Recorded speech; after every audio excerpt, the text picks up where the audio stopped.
सृजनहार को भूल ही गए। आप लोगों को पता है सृजनहार कौन है? कि मैं बताता हूँ कि सृष्टि की रचना कैसे हुई। कि भाई आप ऐसे पूजा करो, लड्डू गोपाल को पूजो, देवी दुर्गा को पूजो। लड्डू गोपाल की पूजा नहीं करना, अंधविश्वास है। क्यों भाई? तुलसीदास जी भी कह रहे हैं कि कलयुग को सिर्फ मंत्र जाप से ही पार किया जाएगा, ना कि लड्डू गोपाल जी की पूजा से कोई लाभ मिलना और ना ही किसी अन्य तीर्थ वर्ग स्थल पे जाने से कोई लाभ मिलना। मैं बताना चाहूँगा, जैसे अनुराधाचार्य जी हैं, बागेश्वर धाम वाले हैं, देवकी नंदन जी हैं और एक मिश्रा जी हैं। अगर आप कभी इनको सुनिएंगे तो आप देखेंगे इन सबके अपने विचार भी आपस में नहीं मिल पाते हैं। नमस्कार दर्शकों, स्वागत है आपका ऐसे न्यूज चैनल की एक नई खास पेशकश में। आज हम जिन व्यक्तियों के बीच खड़े हैं ये सारे हिंदू हैं, लेकिन आज हिंदू धर्म के सारे लोग हमारे सामने दो पक्ष बनकर उभर कर सामने आए हैं। दो पक्ष ऐसे हुए हैं कि इनकी विचारधारा आपस में मिलती नहीं है। एक तरफ हैं संत रामपाल महाराज जी के अनुयायी, जिनका कहना है कि संत रामपाल जी महाराज शास्त्रों के अनुसार भक्ति साधना बताते हैं, लेकिन जो हमारे अन्य हिंदू भाई हैं जो कि संत रामपाल महाराज जी से भी जुड़े नहीं हैं, वो जो भक्ति साधनाएं कर रहे हैं वो मनमाना आचरण है, वो शास्त्रों के अनुसार भक्ति साधना नहीं कर रहे। लेकिन एक तरफ जो हमारे साथ विपक्ष मौजूद है, जो हिंदू धर्म के लोग हैं, वो खुद को सच्चा सनातनी कहते हैं। उनका कहना है कि हम सच्चे सनातनी हैं, हम सच्चे हिंदू हैं। दोनों पक्षों के विचार जानेंगे और ये भी जानने का प्रयास करेंगे कि इनकी विचारधारा अलग क्यों हुई। सही गलत का निर्णय तो जनता के हाथ में होता है। तो जुड़े रहिए वीडियो में अंत तक। और सबसे पहले सवाल ले लेते हैं संत रामपाल महाराज जी के अनुयायियों से कि आखिरकार वो लोग ये क्यों कहते हैं कि हिंदू धर्म के अन्य जितने भी भाई बहन हैं वो सब मनमाना आचरण कर रहे हैं, वो शास्त्रों के अनुकूल भक्ति साधना नहीं कर रहे। जी, आप ऐसा क्यों कहते हैं? मेरा इन भाइयों से यही प्रार्थना है कि देखो, हम भी इसी धर्म से हैं, लेकिन हम अपने गुरु के अनुसार शास्त्रों के अनुसार साधना कर रहे हैं, लेकिन ये लोग अपने शास्त्रों के अनुसार साधना नहीं कर रहे हैं। ये मनमाना आचरण ज्यादा करते हैं, तो इसलिए हम चाहते हैं कि ये लोग भी शास्त्रों के अनुसार भक्ति करें। जी, संत रामपाल महाराज जी के अनुयायियों का कहना है कि वो अन्य हिंदू भाइयों से यही उम्मीद करते हैं कि वो भी, और यही उनसे वो कहते हैं कि वो शास्त्रों के अनुकूल भक्ति साधना करें। फिलहाल वहाँ मनमाना आचरण चल रहा है। आप इस विषय पर क्या कहना चाहेंगे? नमस्कार मैम, हमारा ये कहना है, इनका कहने का मतलब है कि हम अपने शास्त्रों को नहीं मानते। हम देवी भागवत का पाठ करते हैं, मंदिर में हम जाते हैं, तीर्थ स्थल पे हम जाते हैं, 33 करोड़ देवी देवताओं को आहुति देते हैं। हम तो अपनी पूरे हिंदू धर्म के अनुसार ही साधना कर रहे हैं। आप कैसे कह सकते हो कि हम अपने शास्त्रों के अनुसार साधना नहीं करते? जी, इन्होंने कहा है कि हम लोग सारा कुछ तो करते हैं जो हिंदू धर्म में प्रचलित साधनाएं हैं। आप उनको कैसे मतलब ये कह रहे हो कि वो अपने धर्म की साधनाओं को कहीं ना कहीं छोड़ रहे हैं या फिर वो अपने शास्त्रों को नहीं मानते हैं? जैसे हमारे पवित्र गीता जी के अध्याय 16 श्लोक नंबर 23 में लिखा गया है कि जो शास्त्र विधि को त्याग कर मनमाना आचरण करते हैं, ना तो उनको सुख होता है, ना उनकी गति होती है, ना ही वो सिद्धि को प्राप्त होते हैं। तो इसलिए, क्योंकि ये जो लोग हैं, मान लो तीर्थ करते हैं, व्रत करते हैं, या फिर अन्य जो साधनाएं करते हैं, या फिर किसी मंत्र का जाप करते हैं, मान लो वो कोई भी ऐसा मंत्र जैसे हरे राम हरे कृष्ण राधे राधे श्याम मिला दे, ऐसा कोई भी मंत्र गीता जी के अंदर वर्णित नहीं है, या फिर तीर्थ स्थलों में जाने के लिए भी गीता जी में मना किया गया है। और अन्य जैसे तीर्थ व्रत करने के लिए और ये उपासना जैसे कहते हैं कि व्रत रखते हैं, व्रत रखने के लिए भी गीता जी के अंदर मना किया गया है। इसलिए हम कह रहे हैं कि आप लोग शास्त्रों के अनुसार साधना नहीं कर रहे हैं, तो कृपया कर उसके अनुकूल ही साधना कीजिए। एक मिनट में इसका एक और उदाहरण देना चाहूँगा। जैसे कि हमारी गीता जी में भाई साहब ने कहा कि व्रत करते हैं, हम तीर्थों पे जाते हैं, तो देखिए एक कबीर वाणी में भी इसका आंसर आता है। कबीर साहब ने बहुत अच्छी वाणियाँ बोली हुई हैं, लेकिन गलती ये यहाँ थी कि हम उन वाणियों को समझ नहीं पाए। अब गीता जी अध्याय 6 श्लोक 16 में स्पष्ट मना किया है। जब आप पढ़ोगे गीता जी अध्याय 6 श्लोक 16 तो उसमें लिखा हुआ है कि ये योग मैंने भक्ति, ना तो अधिक खाने वाले की और ना ही न खाने वाले की जो आप व्रत कर रहे हो, ना ही अधिक जागने वाले की और ना ही बिल्कुल न जागने वाले की। अब इस पे कबीर साहब भी अपनी वाणी बोलते हैं कि तीर्थ गए तो एक फल और गुरु मिले फल चार, सदगुरु मिले अनेक फल, कहें कबीर विचार। इसका गीता जी भी प्रमाण दे रही है। गीता जी अध्याय 4 श्लोक 34 उसमें स्पष्ट लिखा हुआ है कि अर्जुन तू उस तत्वदर्शी संत की खोज कर, भाई गुरु बना और वो भी तत्वदर्शी। जी, आ रहे हैं आपके पास। जी बोलिए, क्या सवाल है आपका? जैसे कि ये भाई कह रहे, मैं अपने घर बहुत ज्यादा देवी देवता की पूजा करती थी और व्रत भी बेर तेरे का सांझ कितना कर देवी देवता के सोमवार को व्रत रखती थी, मंगलवार को हनुमान के व्रत रखती थी। लेकिन संत रामपाल जी के तो अनुयायी संत रामपाल जी महाराज ने तो ये व्रत रखना भी छुड़वा दिया। क्यों छुड़वा दिया? पता नहीं क्यों छुड़वा दिया। मैंने तो ये व्रत रखने से इतने लाभ हो, इतने लाभ हो, बहुत ज्यादा लाभ हो, सुख भी इतना बहुत ज्यादा। मंदिर में जाना बिल्कुल बंद कर दिया। क्यों कर दिया बंद? इनका कहना है कि इनको व्रत करने से लाभ हो रहे हैं और संत रामपाल जी व्रतों को छुड़वा देते हैं। क्यों? देखिए, बहन जी जो कह रही हैं हो सकता है उनको लाभ हो रहे हो, लेकिन गीता जी उसके लिए मना कर रही है। और जो आपको लाभ हो रहे हैं वो आपके पिछले कर्मों से, ये आप लोग जानते भी हैं कि आप लोगों के पिछले कर्मों के अनुसार ही वो आपको लाभ हो रहे हैं। जिस दिन आपके पिछले कर्म खत्म हो गए वो लाभ होने आपको 100% बंद हो जाएंगे, क्योंकि गीता जी इस चीज को प्रमाणित करती है। जी, अन्य कोई सवाल? उनका कहना यह है कि भाई ये माता को इनको सबको छोड़ो। मेरी माता ने रामपाल महाराज जी का नाम ले लिया। हमारा हर सामण में जी गुलगुले जलेबी लाडू बना करा दे सारे छठवा दी। क्या की भक्ति करा, बिल्कुल बेकार भक्ति बता रहे थे, हमारे समझ से बाहर है। जी, इन्होंने आपके ऊपर एक कटाक्ष कर दिया है इस वक्त। ये कह रहे हैं कि बिल्कुल बेकार भक्ति बता रहे हैं। आप इस विषय में क्या कहना चाहेंगे? देखिए, संत रामपाल जी का जो ज्ञान है वो बिल्कुल भी बेकार नहीं है, क्योंकि ये जो कह रहे हैं कि हम हलवा पूड़ी और ये सब बनाते थे, वो तो हम भी बनाते थे पहले। हम भी पहले यही साधना करते थे। इससे निकल के हमें ऐसा क्या पता चल गया जो हम संत रामपाल जी को फॉलो करने लग गए। अब उसमें उनमें कोई ना कोई तो बात होगी ना ऐसी। क्या देखा हमने देखी गीता जी, वेद पुराण, बस सुना था इनके बारे में। इनको खोल के दिखाया किसने? हम उल्टी साधनाओं में लगे हुए थे। वो है बेकार साधना, ना कि ये है। ये तो अब हम सही हुए हैं। सही साधना है क्या आपके अनुसार? सही साधना जी वही है जिसका हमें प्रमाण मिल सके, जो हम कर रहे हैं। अगर मैं दिन में 3 बार आरती कर रही हूँ और वही प्रमाण मुझे वेदों में मिल रहा है कि हाँ, जो सच्चा संत होगा वो दिन में 3 बार आरती का प्रावधान बताएगा, तो मैं उसको करूंगी ना। जिस आरती का प्रावधान है ही नहीं, जो पूजा विधि का कहीं प्रावधान दिया ही नहीं है, वो मैं क्यों करूंगी? पढ़ा लिखा समाज है आज का, सबको विचार करना चाहिए इस बारे में। जी, इन्होंने कहा है कि पढ़ा लिखा समाज है, विचार करना चाहिए, और वो कह रहे हैं हम प्रमाणित भक्ति कर रहे हैं। आप क्या कहोगे इस विषय में? हम अपने शास्त्रों को मानते हैं, देवी को हम पूजते हैं, जिस शिव को हम पूज रहे हैं, केदारनाथ जाते हैं हम। इतनी कठिन भक्ति है केदारनाथ की, जो भक्ति हम करें, ये कैसे कह सकते हैं कि हम भगत है? बताना, पूछो माया क्या पूछते? हम भूतों की पूजा नहीं करेंगे तो वो हमारे घरों में घुस जाएंगे और हमारे साथ कुछ उल्टा सिल्टा हो जाएगा। इसलिए हमें भूतों को पूजना पड़ता है और उन्हें राजी करना पड़ता है उनकी पूजा करके। तो ये कैसे कहते हैं भूतों को नहीं पूजना है? जी, इस वक्त आप लोगों के लिए 2 सवाल आ गए हैं। एक तरफ तो वो कह रहे हैं कि हम कठिन साधनाएं करते हैं, केदारनाथ की बहुत कठिन साधना है, वो भी करते हैं वो लोग। और दूसरा सवाल जो आपने सुना अभी, उन्होंने ये भी कहा है कि अगर हम भूतों की पूजा नहीं करेंगे तो भूत हमारे घर में घुस जाएंगे। 2 सवालों के जवाब आपने देने हैं इस वक्त। जी, गीता अध्याय 9 श्लोक 25 में प्रमाण है कि अगर आप भूत पूजोगे तो भूत बनोगे, देव पूजोगे तो देवलोक में जाओगे, और अगर आप पितृ पूजोगे तो पितरों को प्राप्त होगे। तो इससे सिद्ध है कि ये तो मनमाना आचरण है, इससे कोई लाभ होने ही वाला नहीं। इसका तो प्रमाण है गीता में। तो ये लोग क्यों करते हैं? फिर प्रमाण देखो ना। जी, आपने इस सवाल का तो जवाब दे दिया, लेकिन उस तरफ से एक और सवाल आया था कि केदारनाथ की साधना बहुत कठिन है और वो लोग कर रहे हैं। ऐसी कठिन साधना कर रहे हैं केदारनाथ की वो, तो वो अपने आप को सही बता रहे हैं। इस विषय में आप क्या कहोगे? केदारनाथ जी जो है वो भगवान शिव जी की पूजा मानी जाती है, और पवित्र गीता जी के अंदर तमोगुण शिव जी की भक्ति के लिए मना किया गया है। सिर्फ एक परम पिता परमात्मा परम अक्षर ब्रह्म की पूजा करने के लिए कहा गया है। जी, इन्होंने कहा है कि ये मना है जो आप साधना कर रहे हो। उनको कैसे बता सकते हैं अभी वो गलत पूजा है? हम शुरू से मानते आ रहे हैं, हमारे पूर्वज मानते आ रहे हैं। क्या मानते आ रहे हैं? आप सवाल दोबारा करें। शिव जी की पूजा को ये गलत बता रहे हैं, ये गलत है केदारनाथ जाना है। इससे बड़े भगवान है शिव तो त्रिकालदर्शी भगवान है। ये कैसे कह सकते हैं शिव वो भगवान नहीं है? जी जी, आ रहे हैं आपके पास। जी, देखिए, भगवान शिव ऐसा नहीं है, वो भी एक बहुत बड़ी शक्ति है। 3 लोक के प्रधान है, 3 लोक के भगवान है। और भगवान शिव क्या? भगवान विष्णु हो गए, भगवान ब्रह्मा हो गए, भगवान शिव, ये 3 गुण और 3 देव हैं। ये 3 गुण है, ये 3 देव हैं।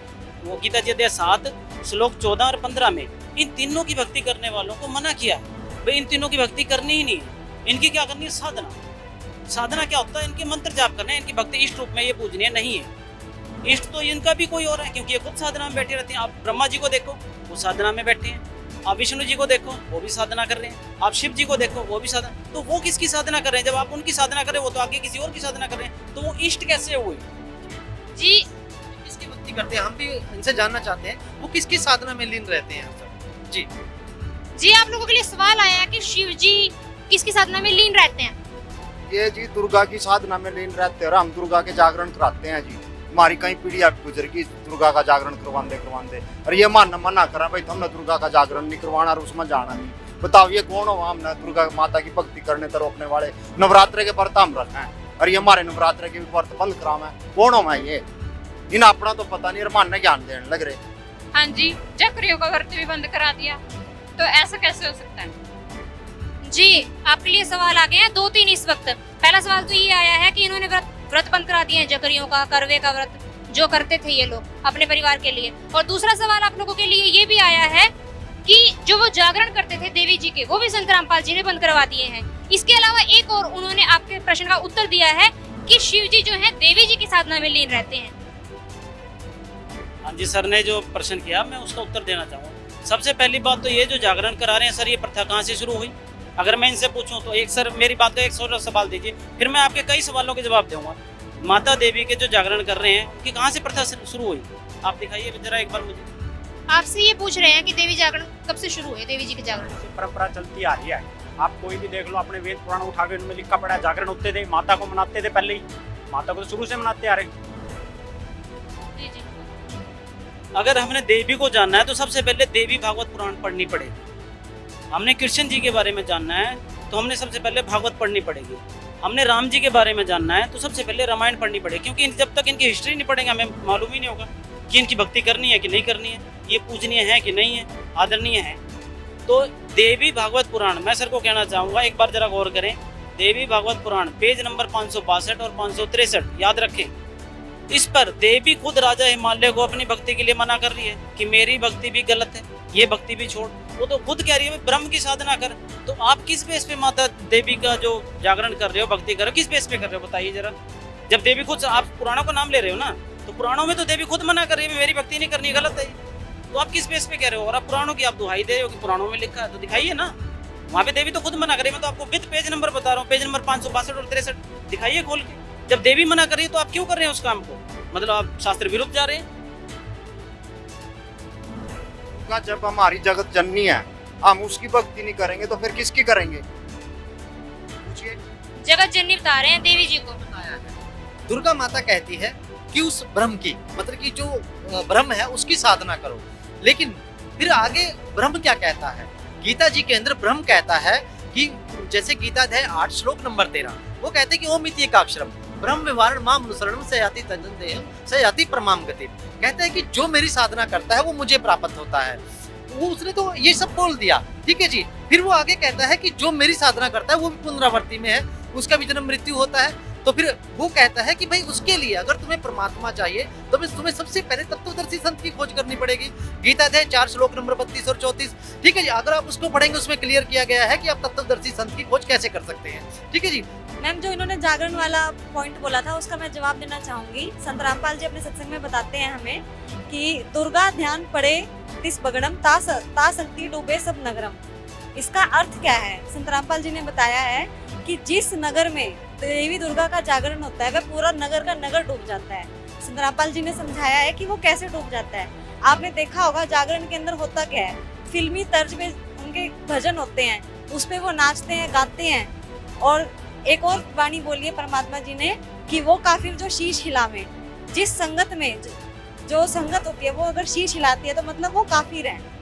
नाचना गाना ये कोई भक्ति नहीं होती। भक्ति साधना वाला ये जो होते हैं, नाचे गाए हरि ना मिलिया जिन पाया तिन रोए, ये कोई भक्ति के लक्षण थोड़ी है जागरण में जाना। आप कुछ कहना चाहते हैं? जब हमने नाम दीक्षा नहीं ली थी तब उससे पहले जो हम साधना करते थे, भक्ति करते थे, कि एक बार हमने जागरण कराया था माता दुर्गा जी का, तो हमारे घर पर मेरे हस्बैंड ने उन्होंने शराब मंगाई थी। फिर जो जागरण करने के लिए आए थे उन्होंने शराब भी पी और जो हवन भी बनाया था, हवन कुंड, और उसमें भी डाली थी। ये भक्ति है कोई ऐसे? अब हमारे समझ में आया जी कि हाँ ये गलत थी वो साधना जो हम पहले कर रहे थे जी, और जो अब कर रहे हैं संत रामपाल जी महाराज जी ने हमें ये बताई है साधना, वो सही है, बिल्कुल प्रमाणित है जी शास्त्र। मैं कहना चाहूंगी ऐसा कैसा जागरण है जिसमें शराब पी जाती है? ऐसी कैसी भक्ति है जिसमें शराब पी जाती है? आप लोग बताओ। कोई ऐसी भक्ति है जिसमें शराब पीने का प्रावधान हो? देखते हैं कि मंदिरों में भी शराब चढ़ाई जाती है, बकरे काटे जाते हैं, देखो निर्दोष जीवों की हत्या की जाती है, ये बहुत गलत है। तो मोदी क्या क्यों ये जी जी आ रहे हैं आपके पास, एक मिनट, क्या कह रहे हैं? क्यों ये ऐसी गलत साधना कर रहे हैं, हम लोग जानना चाहते हैं। जी जी अब आप अपना सवाल रखिए, क्या सवाल रखोगे? पीर फकीरा पे तो दारू चढ़ा हुआ है, तो यो कोई गलत थोड़ी है, ये तो सारे चढ़ावे हैं। पीने के लिए बनाई है दारू, तो पियेंगे तो क्या करेंगे फिर? जी क्या जवाब देंगे आप इस सवाल का? जी संत रामपाल जी महाराज जी ने बताया है, मदिरा पीवे कड़वा पानी 70 जन्म स्वान के जानी। इसका मतलब क्या है कि एक बार मदिरा का जो पान कर लेगा उसके 70 जन्म उसके कुत्ते के होंगे। और ये कौन सी भक्ति है जिसमें आप शराब को प्रमोट कर रहे हो? पूरा मतलब इतना ज्यादा यूथ हमारा नशे के उसमें, कितने फैमिलीज बर्बाद हो रही हैं, ये कोई नहीं सोच रहा। बल्कि अपनी एक हमारी पूजा भक्ति विधि साधना थी जिससे हम मोक्ष को प्राप्त हो सकते थे, हम एक अच्छे इंसान, एक अच्छा समाज बना सकते थे, पर उसमें भी इन्होंने पूजा के अंदर शराब को इंक्लूड कर लिया। ये बहुत ज्यादा शर्मनाक बात है। इस बहन से मैं ये भी पूछना चाहती हूँ कि वो लेडीज जिसका पति शराब पीता हो या जिसका बेटा शराब पीता हो, क्या वो लेडीज कभी खुश हो सकती है? ये एक जहर है। हमारे गुरुजी संत रामपाल जी महाराज इन बुराइयों से बिल्कुल दुनिया को, बच्चों को, नई पीढ़ी को नशा मुक्त कर रहे हैं। तो वो उन माओं को पूछ के देखो ना, वो कितनी खुश हैं जिनके बच्चों ने नशा करना छोड़ दिया या जिनके पति ने नशा करना छोड़ दिया। तो हम बहनों के मुंह से ये बातें शोभा नहीं देती नशे वाली। हमारे संत रामपाल जी महाराज बहुत बड़े समाज सुधारक हैं जो पूरी दुनिया के बच्चों को सही मार्ग पर लगाना चाहते हैं। अब ये शराब के ऊपर कह रहे एक देवी चित्र लगाया उन्होंने ना, टीवी के माध्यम से भी सबको बताया है कि शराब ना बहुत बहुमूल्य आ रहा है, इससे ना दिमाग की टेंशन खत्म हो जाती है और आदमी के अंदर अलग से कॉन्फिडेंस आता है। अब आपके रामपाल महाराज उल्टे पुल्टे ठोका, पीने की चीज को उल्टो वो कह रहे वो भाई ये ठीक नहीं है, ये तो एक इंजॉयमेंट का वो साधन है हमारा। आप कैसे कह सकते हो? क्या बताइए, क्या श्लोकों में बोल रहे हैं, कहाँ से लेके आते हो आप? सरकार तो है ही नहीं है, सारे आप अपनी चलाओ। मैं जी इस तरफ से सवाल आया कि शराब एंजॉयमेंट का साधन है। अब तो आप इंजॉयमेंट कर लोगे दारू पी के। फिर जैसे संत रामपाल जी महाराज जी ने प्रमाणित कर दिया है कि जो हमारे शास्त्रों में लिख रखी है वाणी, जो कबीर साहब की वाणी है कि मदिरा पीवे कड़वा पानी 70 जन्म स्वान के जानी। इस जन्म में आप इंजॉयमेंट कर लोगे, अगले 70 जन्म क्या करोगे? एक गिलास एक घूट पीने का इतना पाप बता रखे, जो बोतल की बोतल पिएगा तो उसके कितने जन्म कुत्ते के बनेंगे। अब आप टेंशन फ्रीज करने के लिए दारू पी रहे हो और फिर अगले जन्म में कुत्ते बन के कैसे करोगे अपनी टेंशन को रिलीज? ये चीज भी देखो ना। अभी तो ये सिर्फ थोड़ी पीते हैं, मान लो थोड़ा पिया एंजॉयमेंट हो गया, फिर आहिस्ता आहिस्ता इनकी लत लग जाती है और बुरे हाल होते हैं, रास्ते में पड़े मिलते हैं। फिर अपने बच्चों को क्या शिक्षा देंगे? फिर आगे बच्चे पीना शुरू कर देते हैं, फिर बच्चों को समझाते हैं नहीं भाई शराब मत पिया कर, ये बहुत बुरी चीज है। वो कहते हैं कि भाई जब तुम पीते हो तो हम कैसे छोड़ें? जिसके कारण हमारा पूरा समाज बिगड़ता जा रहा है, सिर्फ इन लोगों की इन्हीं ओछी बातों के कारण। अगर ये सिर्फ ऐसी बातें ना करें और हमारे साथ लगे, हम भी चाहते हैं कि पूरा समाज, हमारे गुरुजी ने ये अभियान चलाया हुआ है कि पूरा समाज नशा मुक्त हो, पूरा भारत नशा मुक्त हो, पूरा विश्व नशा मुक्त हो। तो हम चाहते हैं कि ये हमारे साथ उसमें सहयोग करे और आगे बढ़े। इन्होंने कहा अभी कि शराब पीना एंटरटेनमेंट का साधन है। अभी तो वो एंटरटेनमेंट लग रही है, पर आपका बच्चा जब एडिक्ट हो जाएगा शराब से और फिर वो ज्यादा शराब पी के आपको मारेगा, फिर भी कहोगे कि हाँ कोई बात नहीं, एंटरटेनमेंट का साधन है ये तो। क्या अपने बच्चे को कहोगे कि हाँ बेटा शराब पी? क्या आपको उस पर गुस्सा नहीं आएगा? सर आप भी कुछ कहना चाह रहे थे, क्या कहना चाह रहे थे आप? शराब एंजॉयमेंट का साधन नहीं है, ये बर्बादी का साधन है। शराब पीने से एक धन की हानि होती है, मान सम्मान की हानि होती है, समाज में नीचा देखना पड़ता है, गृह क्लेश बढ़ते हैं इससे। जैसे मैंने एक शराबी देखा, एक दिन पड़ा हुआ था एक पेड़ के नीचे, एक कुत्ता उसको मुंह को चाट रहा था और वो कह रहा था कुत्ता मेरी दाढ़ी कर रहा है। मतलब इतना स्तर गिर चुका है लोगों में। जी अब आप इस विषय में क्या कहेंगे? ये जो शराब कहते हैं अभी, ये पीने का साधन है। देखो सबसे पहले तो ये हमारे शास्त्रों में मना है और गरीबदास जी महाराज जी ने तो पहले ही कह दिया कि मदिरा पीवे कड़वा पानी 70 जन्म स्वान के जाने। और आप गरुड़ पुराण के पेज नंबर 41 पे देखोगे तो उसमें साफ लिखा है कि जो मनुष्य शराब पीता है वो कुत्ते और भेड़िए क्यों नहीं पाता है। तो बताओ, तो ये तो अपने आप ही भ्रमणा फैला रखी है, अभी ऐसे ऐसे करो। अरे तुम आध्यात्मिक नहीं, कम से कम सांसारिक ही देख लो। जो शराब पीने वाला है वो कुछ ढंग से चल तो पाता नहीं। अगर वो बाई चांस ड्राइविंग कर रहा, वो आप तो मरेगा, दूसरे को भी मारेगा। तो हम कहाँ से कह दें भी ये ठीक है।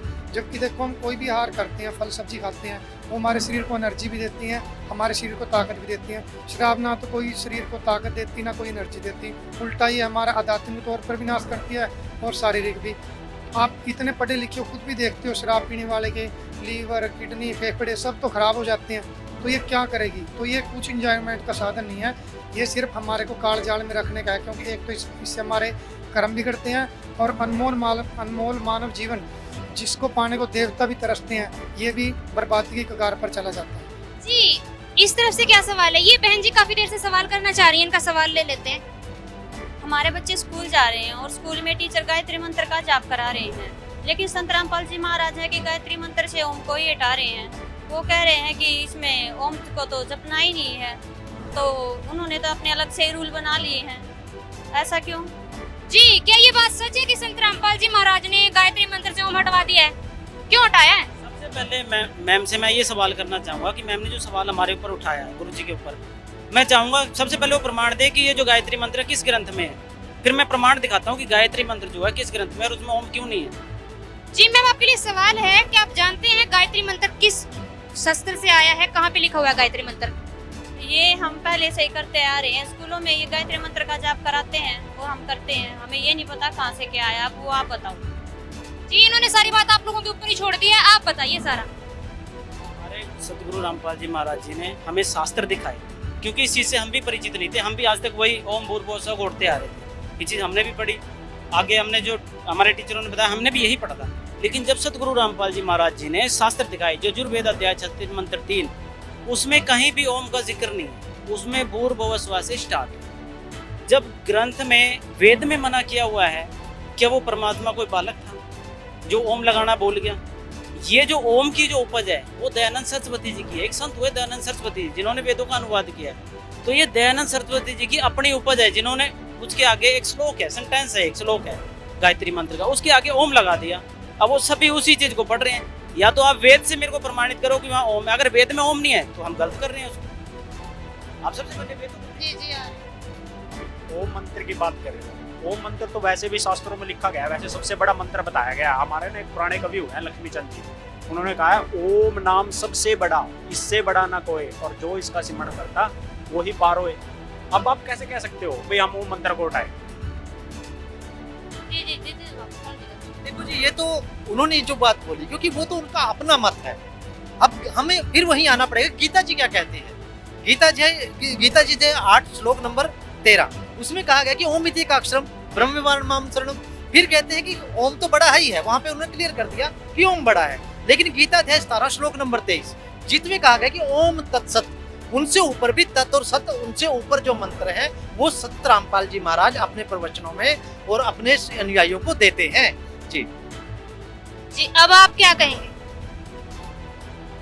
मेरी भक्त समाज से प्रार्थना है, जरा इस बात पर ध्यान दें। जो संत रामपाल जी महाराज जी ज्ञान दे रहे हैं वो बिल्कुल एक नंबर का ज्ञान है। जो ये कहते हैं अभी, एक तो ओम से ऊपर कोई मंत्र ही नहीं, और दूसरा जो हमको गायत्री मंत्र बना के दे दिया वैसे ही।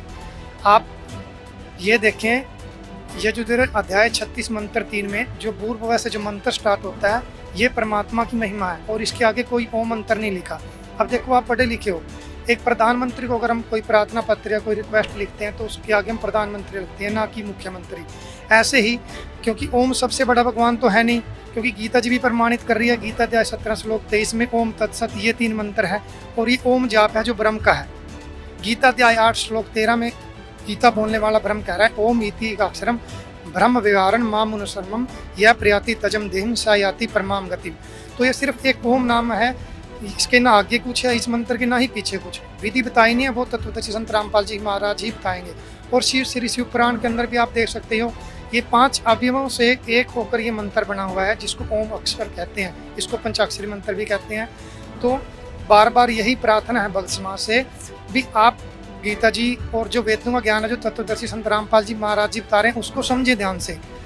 जो यजुर्वेद अध्याय 36 मंत्र 3 है वो पूर्ण परमात्मा की सिर्फ महिमा है, और इस जिसको हमको ये गायत्री मंत्र बना के इन नकली पाखंडियों ने दे दिया है, ये भगवान की महिमा के साथ भी छलावा करने वाला और खुद को धोखा देने वाली बात है। और इसके अलावा यजुर्वेद अध्याय 40 मंत्र 15 में भी प्रमाण है कि भी वायु अनिलम अमृतम दशमांतम शरीरम ओम कर्त्युम स्वर किलवे स्मर कर्त्युम स्वर। भी इस प्राणी को जब तक श्वास से ओम नाम का जाप काम करते करते विशेष कसक के साथ जाप करना चाहिए। और जबकि ये हमको बताते हैं भी साधना तपस्या करो, जंगलों में जाके करो, इनको कुछ नहीं पता। तो मेरी भक्त समाज से बार बार यही प्रार्थना है भी ओम से मंत्र, जैसे इस दास ने पहले ही बता दिया भी गीता अध्याय 17 श्लोक 23 में ओम तत्सत ये 3 मंत्र बताए गए हैं। ओम तो कुछ भी नहीं है, इससे आगे तत् और सत मंत्र 2 और हैं जो गीता अध्याय 15 श्लोक 16 और 17 में 3 प्रभु बताए गए हैं। ओम तो ये ब्रह्म अक्षर पुरुष जिसको कहा गया है, और अक्षर पुरुष ये तत्मंत्र है जिसका जाप है, और सत मंत्र है जो परम अक्षर पुरुष जो गीता अध्याय 15 श्लोक 17 में ही जिसको उत्तम पुरुष कहा है, और गीता अध्याय 8 श्लोक 3 में इसको परम अक्षर ब्रह्म कहा है। और इनकी भक्ति से ही पूर्ण मोक्ष होगा, ना कि केवल ओम नाम जाप से। जी क्या सवाल? मैम इन्होंने एक वर्ड बोला तपस्या। अब ये अपने आप को बहुत ही उच्च कोटि के भगत मान रहे हैं, ये ऋषि मुनि मारे जो हमारे ऋषि मुनि हुए हैं, उन्होंने ना हजारों वर्ष तपस्या की है। तो ये क्या उनसे भी ऊपर हो गए? क्या उनसे क्या चीज़? ऋषि मुनियों का कॉन्सेप्ट ऐड हो गया है जी। ऋषि मुनियों के ऊपर आप क्या कहेंगे? ऋषि मुनियों ने हठ योग किया है, तप किया है, जो गीता जी में तप करने के लिए मना किया है। सहज साधना का मार्ग ही बताया गया है मोक्ष के लिए, यानी कि हठ योग करें। सारांश श्लोक 5 में मना किया है उसके लिए, तो उस तप का क्या बेनिफिट हुआ सर? ये तो वो बात होगी कि बीजक की बातें करें और बीजक ना ही हाथ, ये पृथ्वी डोबन उतरे करके मीठी बात। सतगुरु रामपाल जी महाराज जी ने एक सहज भक्ति बताई है, जो काम करते करते, जो शास्त्रों में वर्णित है, काम करते करते, बैठे उठते चलते खाते पीते।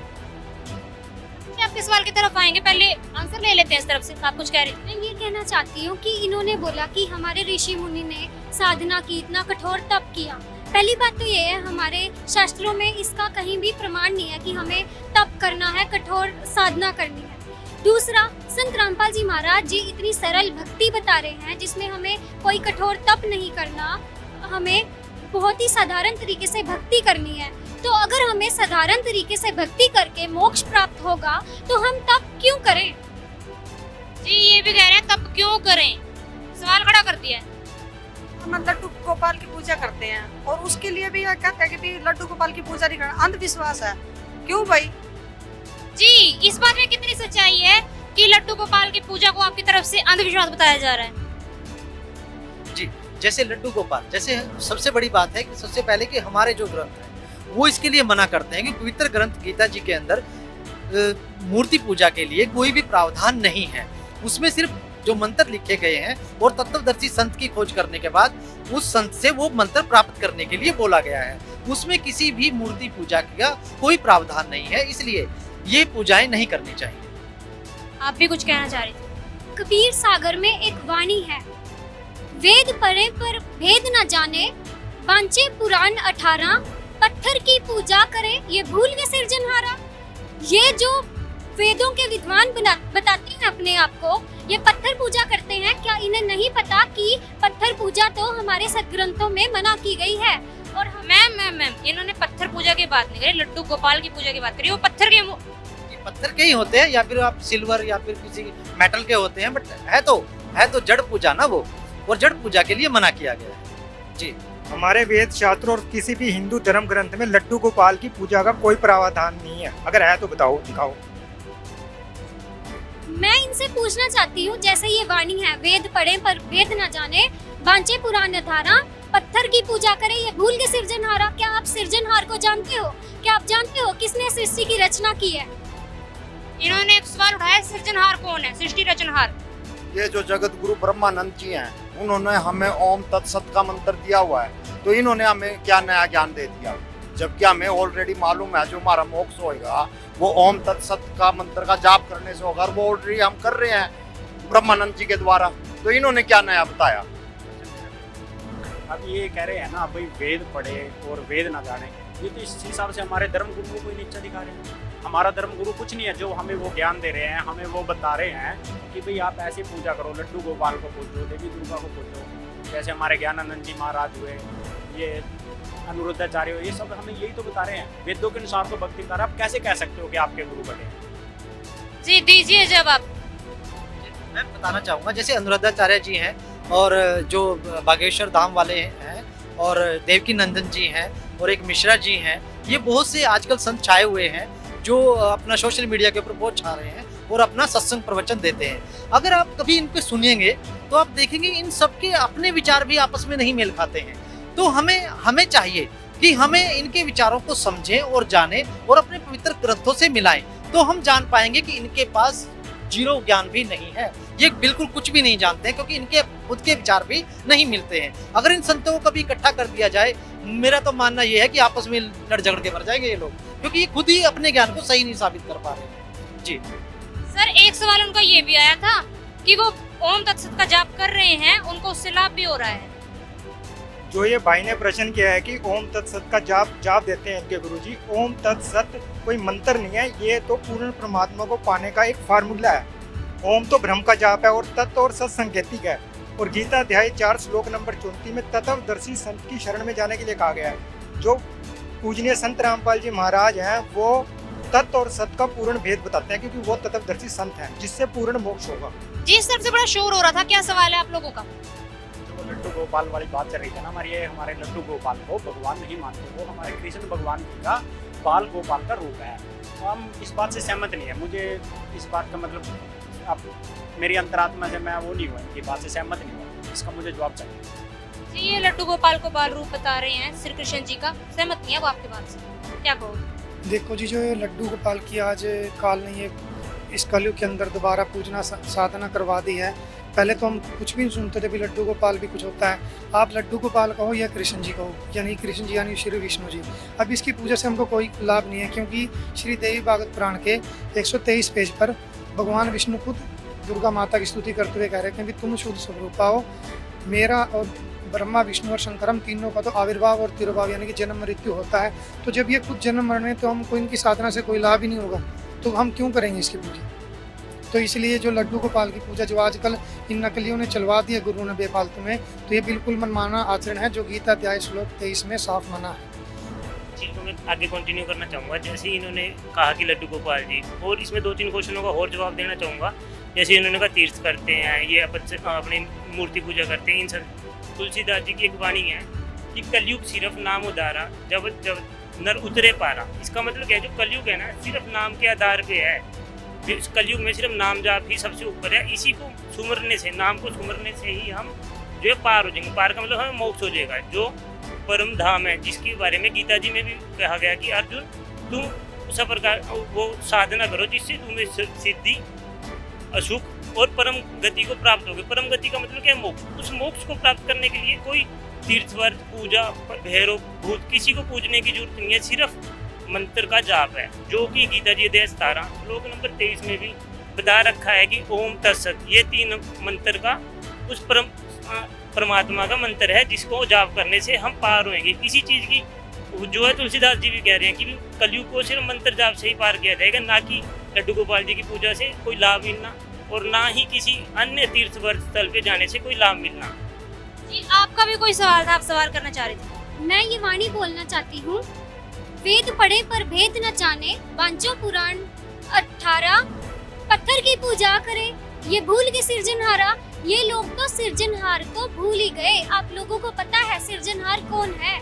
जिसने पूरी सृष्टि रची, जो हमारा पालन पोषण करता है, क्या आप उन्हें जानते हैं? जी, इन्होंने सवाल उठाया सिरजनहार के बारे में, जानते हैं आप कौन है सिरजनहार? सिरजनहार है ब्रह्मा, जिन्होंने ये सृष्टि बनाई है। सिरजनहार है विष्णु, जो उनके आगे हमारा पालन पोषण कर रहा है। सिरजनहार है शिव, जो हमारा संहार कर रहा है। ये है हमारे सिरजनहार। आप कैसे कह सकते हो कोई और है सिरजनहार? जी, इन्होंने सिरजनहार बता दिए।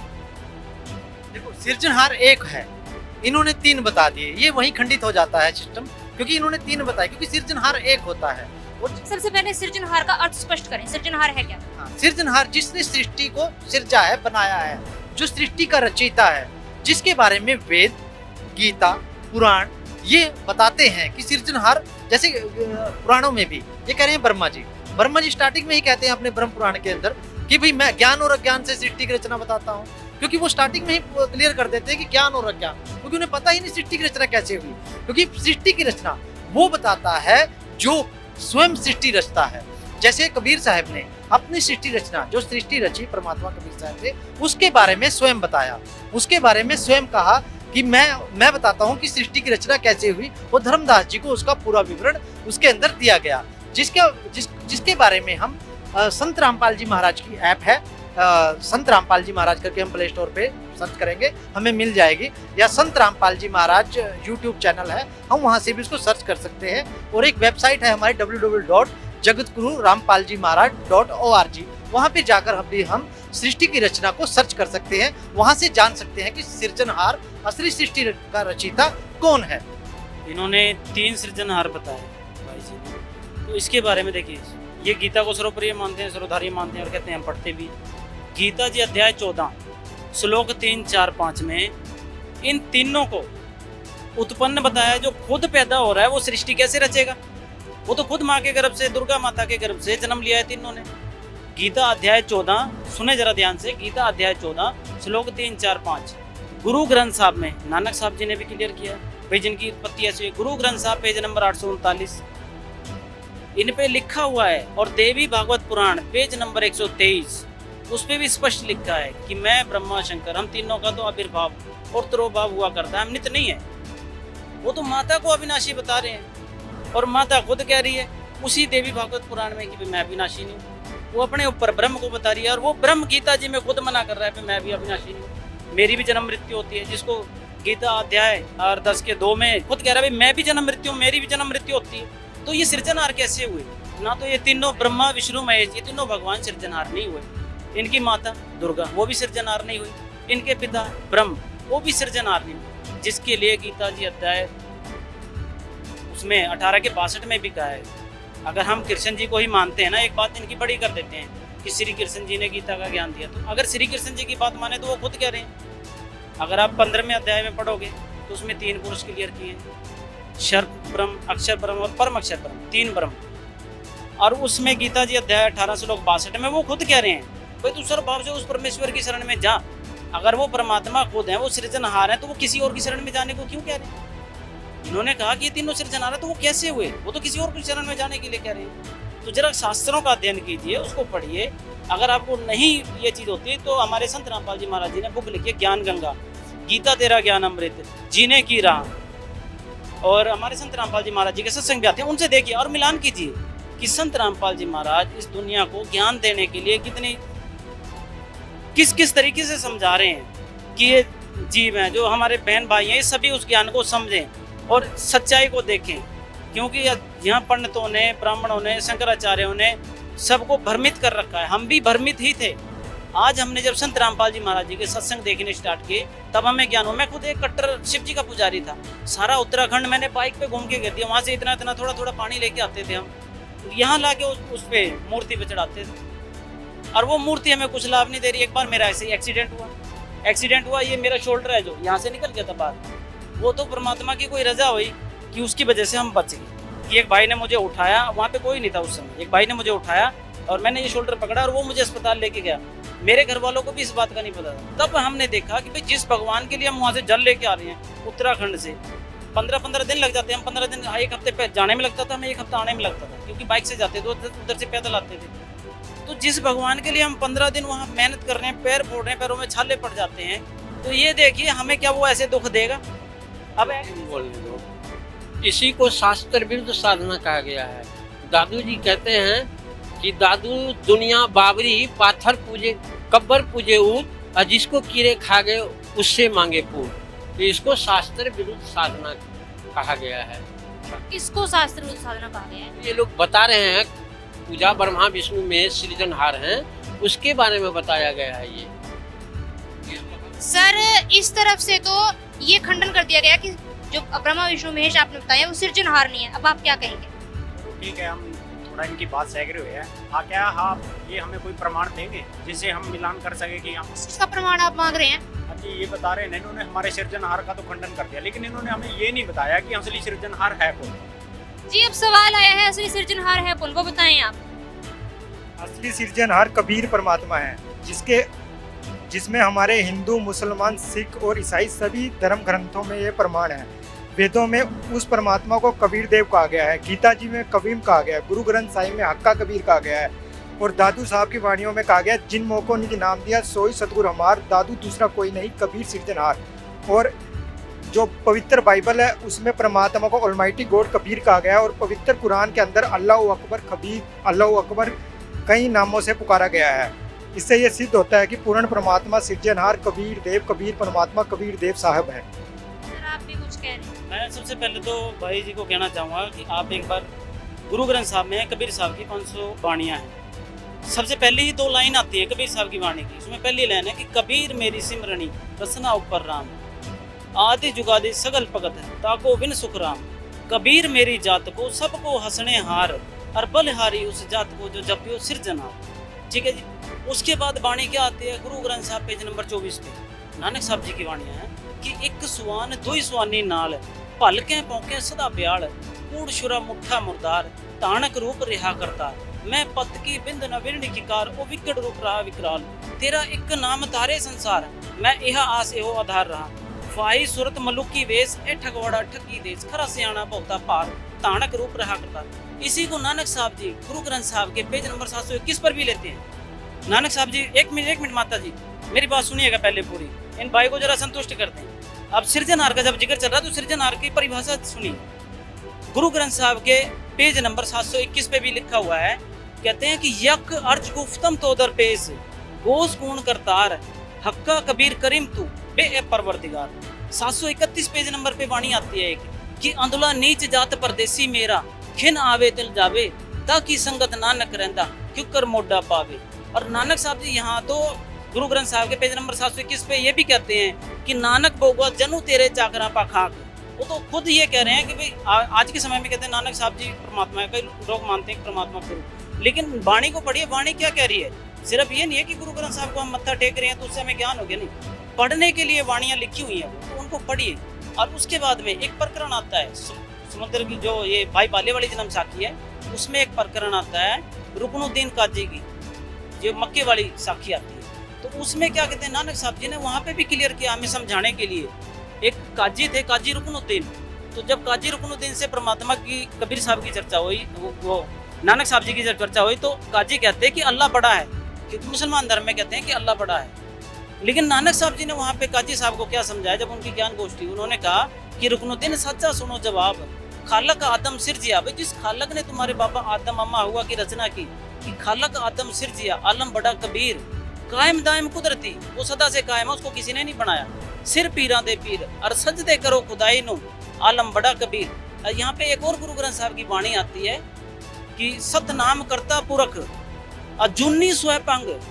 परमात्मा कभी जुन्ने में नहीं आता, वो अजुन्नी में है, वो जन्म नहीं लेता, वो सह शरीर आता है। यहाँ पे क्या यही चीज तो सारी गुरु ग्रंथ साहब में लिखी हुई है। और यही चीज हमारे गीता जी, जब ये तीनों सिरजनहार हैं तो फिर गीता जी इनका क्यों खंडन कर रही है? इनकी पूजा का भी खंडन कर रही है गीता जी। वेदों में भी प्रमाण है कि परमात्मा कबीर साहब हैं, वो तख्त पर बैठे हैं और राजा के समान दर्शनीय हैं। और जैसे कबीर साहब ने खुद भी कहा है कि चारों युग में हम आए, कूक कहा हम हेल रे, हीरे माणक मोती बरसे, ये जुग जुगता ढेल रे, का सतयुग में सत्सुकृत क्या टेरा, त्रेता नाम मुनिंदर मेरा, द्वापर में करुणा मैं कहाया, कलयुग नाम कबीर दराया। इस प्रकार परमात्मा ने अपने बारे में खुद भी बताया और हमारे सदग्रंथ भी बता रहे हैं कि स्वयं कबीर परमात्मा ही इस सृष्टि के सिरजनहार हैं। सत्साई। अन्य कोई प्रमाण आप देना चाहिए? संत गरीबदास साहब जी जो अभी 350 पौने 4 साल पहले एक संत हुए गांव चुड़ानी जिला झज्जर में हरियाणा में, उन्होंने भी इस चीज को क्लियर किया है। उन्होंने भी यही अपनी वाणियों में कहा है, हम सुल्तानी नानक तारे दादू को उपदेश दिया, हर जात जुलाहा वेद न पाया, वो काशी माए कबीर। उन्होंने भी कबीर को कहा है, कौन सा कबीर? काशी वाला, जिसको सभी जुलाहा कबीर कहते थे। वो कबीर पूर्ण परमात्मा थे। इसमें मैं थोड़ा सा कंटिन्यू और करना चाहूँगा, जैसे कि इन चीज़ों का प्रमाण बाइबल जी में, पवित्र बाइबल में और कुरान शरीफ में भी है। बाइबल में उत्पत्ति ग्रंथ में है, जिसमें लिख रखा है कि परमात्मा ने 6 दिन में सृष्टि बनाई और 7वें दिन तख्त पे बैठ गया। और यही चीज़ का प्रमाण है कुरान शरीफ में सूरत फुरकानी 25 आयत नंबर 52 से लेकर 59 में यही चीज़ लिख रखी है कि उस परमात्मा का नाम अल्लाह है और जिसने पूरी सृष्टि और कायनात को रचा है। सर, संत रामपाल महाराज जी के अनुयायियों की तरफ से हर एक शास्त्र में से ये प्रमाणित करके बताया गया है कि सिरजनहार कबीर साहिब हैं। उन्होंने हर शास्त्र में से प्रमाण देके बताया। क्या आप इनकी बातों से सहमत हैं? जी मैम, हम इनकी बातों से सहमत हुए हैं कि जैसे ये सब अनेकों प्रमाण दे रहे हैं कि कबीर ही सिरजनहार हैं, तो हम चाहते हैं कि हम भी घर जाके कुछ उनका तर्क वितर्क करें, अपना प्रमाण मिलाए, कुछ हमें भी दिया जाए कि हम देखें कि कबीर परमात्मा ही भगवान है। आप लोग भी सहमत हैं सारी? सहमत है जी। तब आपका क्या स्टेप रहेगा कि क्या आप आपको प्रमाण देखने हैं या फिर आप इनकी बात से ही सहमत हो चुके हैं? तब फिर हम भी आवांगे परमात्मा की शरण में जी। उनके सहमत हैं जी। ये अभी आपकी बात से लगभग सहमत होते नजर आ रहे हैं या फिर कह सकते हैं भी हो ही गए हैं सहमत, लेकिन वो अभी भी बात यहाँ पर अटकी हुई है। वो कह रहे हैं कि हमें प्रमाण मिलाने हैं, तो प्रमाण वो कहाँ से मिला सकते हैं वो बताओ जी आप लोग। जी संत रामपाल जी महाराज जी ने जो बुक्स छापी हैं ज्ञान गंगा, इसमें हर ग्रंथ के बारे में लिखा हुआ है, आपको हर प्रमाण मिलेगा इसमें जी। ये संत रामपाल जी महाराज जी की बुक है ज्ञान गंगा। तो मैं सभी अपने बहन भाइयों से रिक्वेस्ट करूंगी कि आपको डेली ये बुक पढ़नी है, तभी आपको प्रमाण समझ में आएंगे जी और सही भक्ति विधि का आपको पता लगेगा। एक तो ये बुक पढ़नी है आपको, और एक हाथ जोड़ के मेरी प्रार्थना है सबसे कि साधना चैनल पे रात को 7:30 बजे सत्संग चलती है, उस टाइम हम सभी बहन भाई फ्री हो जाते हैं। आपने जरूर वो साधना चैनल पे गुरुजी के मुकम्मल से आप सुनोगे ना, तो आपको ज़्यादा समझ में जल्दी समझ में आएगा और आप ज्ञान समझो। और जैसे हम सुखी हो गए अपने गुरुजी की शरण में आके, ऐसे ही आप सब बहन भाई भी सुखी होगे और आपको सही ज्ञान का पता लगेगा। ये बुक है जी जो हम अपने साथ ही रखते हैं, संत रामपाल जी महाराज जी की। ये बुक आपने पढ़नी है जी। तो दर्शकों, अभी आपने देखा कि दोनों जो पक्ष थे, अब उनकी विचारधारा पहले अलग थी लेकिन अब एक होती हुई नजर आ रही है। एक पक्ष के जो संत रामपाल महाराज जी के अनुयायी थे, उन्होंने जो शास्त्रों में से प्रमाण दिए, उनसे अब दूसरा पक्ष सहमत होता नजर आ रहा है। इस वक्त इन्होंने पुस्तकों का भी आदान प्रदान कर लिया है। तो आज इसी चर्चा को यहाँ पर विराम देते हैं। आज के लिए बस इतना ही, मिलेंगे जल्द ही एक नई वीडियो के साथ। तब तक के लिए धन्यवाद। अगर आप ये वीडियो YouTube पर देख रहे हैं तो हमारे चैनल को सब्सक्राइब करें और बेल आइकन को दबाना ना भूलें। अगर आप Facebook पर ये वीडियो देख रहे हैं तो हमारे पेज को लाइक करें।